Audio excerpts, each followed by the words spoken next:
सबसे बड़ा संकट क्या है, सबसे बड़ा दुख क्या है? आपको जो भी लगता हो आप बोल सकते हैं। आप बताएं, दुनिया में सबसे बड़ा दुख क्या है? क्लास में बैठना? नहीं, कुछ और है? तो बताइए ना, चुप बैठने से क्या होगा? आप बताएं, सबसे बड़ा दुख क्या है? बेरोजगारी है। क्या बोले? पर्यावरण प्रदूषण।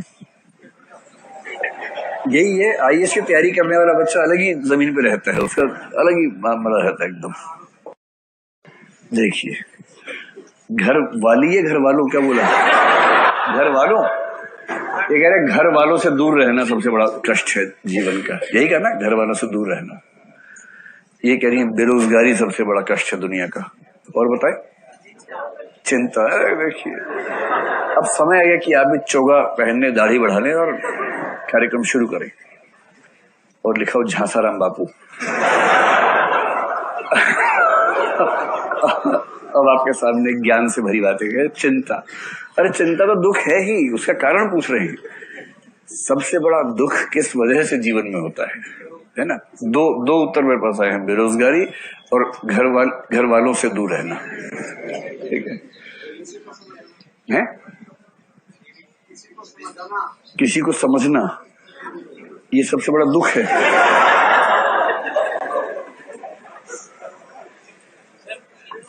कहाँ थे अब तक आप लोग? चलिए आप बताएं। उम्मीदों का टूटना, अभी हाल ही में टूटी है लगता है। ये तो एक तो जिस एंगल से बैठे हैं उससे ही लग रहा है कि आप किसी खास उम्मीद से आते हैं, तो बोर्ड की तरफ नहीं देख रहे हैं, जिस एंगल से बैठे हैं उसी से लग रहा है। तो उम्मीदों का टूटना, और एक दो और बता दीजिए। मानसिक तनाव, गरीबी और असंतोष, हेल्पलेस फील करना। हाँ, एक और लास्ट बस, किसी बीमारी से जूझना, कोई भी रोग, जैसे प्रेम रोग या राजयक्ष्मा या कोई और क्षय रोग आदि, कोई भी रोग। ठीक है, ये एग्जाम्पल इसलिए है कि दुनिया का सबसे बड़ा दुख क्या है, इस पर यहीं पर इतना मतभेद है। किसी को बेरोजगारी से बड़ा दुख नहीं लगता, किसी को गरीबी से बड़ा, और जिसको गरीबी बेरोजगारी नहीं झेलनी पड़ रही है वो क्या कह रहा है? किसी को अपनी बात ना समझा पाना। ये रोमांटिक आदमी है, इसको रोजी रोटी की चिंता नहीं है। रोटी पक्की है, रोटी परांठा मक्खन रखा है घर के अंदर। सर, मेरे इमोशंस कोई समझ नहीं पा रहा है। किसी को मानसिक तनाव का दुख है क्योंकि भौतिक तनाव उसके जीवन में नहीं है। जिसका पेट भरा होता है ना, उसका इमोशनल दुख होने शुरू हो जाते हैं उसके बाद। हाय, मुझे समझ नहीं पाया है, क्योंकि इसकी रोटी रखी हुई है रात के लिए तैयार।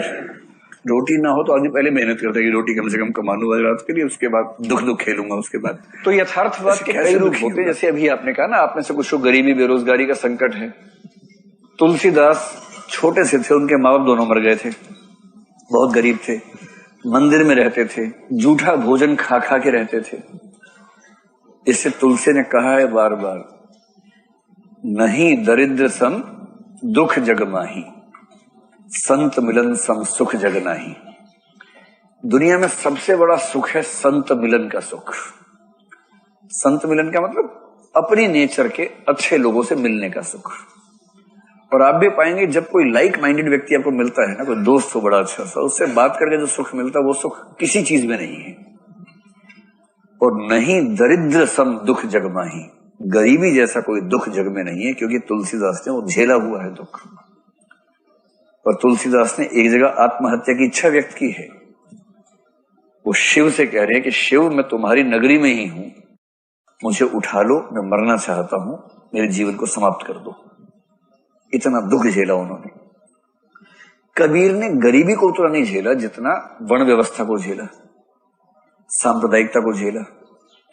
इसलिए कबीर को पढ़ते हुए लगता है कि दुनिया का सबसे बड़ा कष्ट निम्न जाति में पैदा होना है, ऐसे संप्रदाय में होना है जहां संप्रदायों के लोग आपको सम्मान न देते हो। प्रेमचंद की कहानियों में जो दुख दिखते हैं ना, वो दरअसल सारे प्रेमचंद की अपनी जिंदगी के दुख हैं।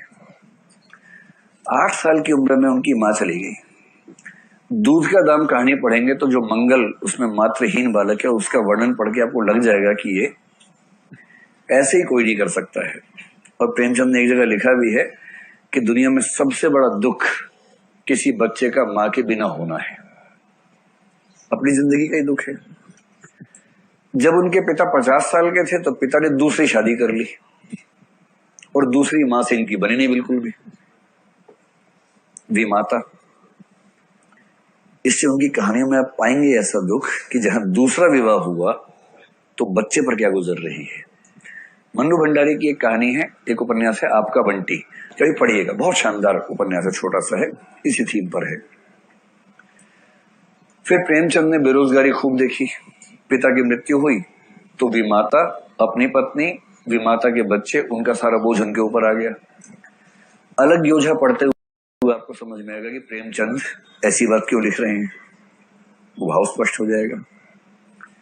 फिर प्रेमचंद की जब शादी हुई, 15 साल के थे, उनके पापा ने कहा बेटा शादी करवा दे, बोले हाँ करवा दो। खुद ही अपना तंबू वंबू बनाया, खुद ही मंच बनाया, लकड़ी बांस छील के, बहुत खुश थे मेरी शादी होने वाली है। और शादी के बाद, उस जमाने में शादी के बाद पहली बार देखा जाता था, पति पत्नी एक दूसरे को देखते थे। तो शादी के बाद देखा तो जिस रस का संचार हुआ वो श्रृंगार ने विभत्स था, यह भयानक रस था, मतलब उनको ऐसा लगा।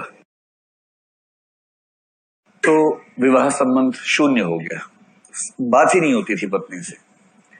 इसलिए अनमेल विवाह या बेमेल विवाह प्रेमचंद के साहित्य की एक बहुत बड़ी समस्या है। हर रचना में आपको अनमेल विवाह के जिक्र मिल जाएंगे। और फिर बाद में उनको ये लगा कि अब मैं अगली बार शादी करूंगा, उस समय तलाक नहीं होता था लेकिन चोरी छिपे तो हो ही जाता था। उनकी पत्नी भी अपने घर गई तो फिर लौट के नहीं आई लंबे समय तक। तभी वो फिर से शादी करनी है, लेकिन ऐसे नहीं करूंगा। अब वो अड़ गए कि अब मैं किसी बाल विधवा से ही शादी करूंगा, क्योंकि वो विधवा विवाह का समर्थन पहले कर चुके थे प्रेमा में। और अंत में अपने एक परिचित की बेटी शिवरानी देवी से विवाह की, जो बाल विधवा थी, जो प्रेमचंद की पत्नी हुई। इसलिए जब आप गोदान में झुनिया और गोबर का विवाह पढ़ेंगे तो भी प्रेमचंद नजर आएंगे उसके बीच में, कि अपनी जिंदगी का ये भाव है। तो प्रेमचंद की लगभग हर कहानी में प्रेमचंद खुद बैठे हुए हैं, और प्रेमचंद गांव के आदमी हैं।